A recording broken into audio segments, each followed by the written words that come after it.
બોટાદમાં ધારાસભ્ય ઉમેશ મકવાણા અને વિવિધ જિલ્લાના ભાવિ શિક્ષકો દ્વારા સરકારી શાળામાં શિક્ષકોની ઘટને લઈને ભરતી માટે ધરણા પર બેસી શિક્ષક દિવસની ઉજવણી કરવામાં આવી। હાલ ગુજરાતમાં સરકારી શાળાઓની સંખ્યામાં અને ગુણવત્તામાં ઘટાડો જોવા મળી રહ્યો છે। સરકારી શાળાની સંખ્યા અને ગુણવત્તા સુધારવામાં આવે। સરકારી શાળાઓમાં શિક્ષકોની ભરતી જોવા મળી રહી છે। જે શિક્ષકોની ભરતી કરવામાં આવી છે, વિદ્યા સહાયકની કરાર આધારિત ભરતી કરવામાં આવી છે। શિક્ષક એક મહત્વનો પાયો હોવાથી સરકારી શાળાઓમાં શિક્ષકોની કાયમી ભરતી કરવામાં આવે। ચિત્ર, વ્યાયામ, સંગીત વગેરે વિષયોની પણ કાયમી ભરતી કરવામાં આવે।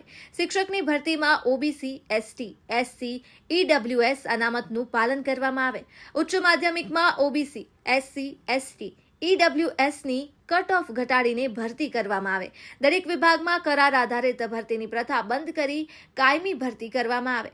જો કરાર આધારિત ભરતી બંધ કરવામાં નહીં આવે અને શિક્ષકોની કાયમી ભરતી કરવામાં નહીં આવે તો બોટાદ ધારાસભ્ય ઉમેશ મકવાણા દરેક જિલ્લામાં પ્રવાસ કરી કરાર આધારિત થતી ભરતી પર વિરોધ કરવામાં આવશે।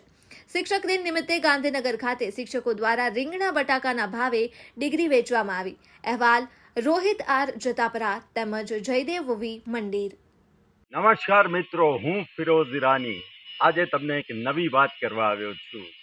દીવ મિરર ન્યૂઝ જોતા રહો, સબસ્ક્રાઇબ કરવાનું ભૂલતા નહીં અને શેર કરવાનું પણ ભૂલતા નહીં। સત્યની સાથે જોડાતા રહો। નમસ્તે મિત્રો, હું છું ચાંદની પરમાર।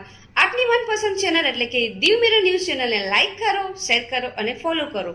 અને હા, તેમાં દરરોજ તાજા સમાચાર જોવાનું ભૂલશો નહીં। દીવ મિરર ન્યૂઝ દરરોજ લાઈવ અપડેટ ગુજરાત રાજ્ય, દેશ, દુનિયાના તમામ બ્રેકિંગ સમાચારો નિહાળો દીવ મિરર ન્યૂઝ ચેનલ પર।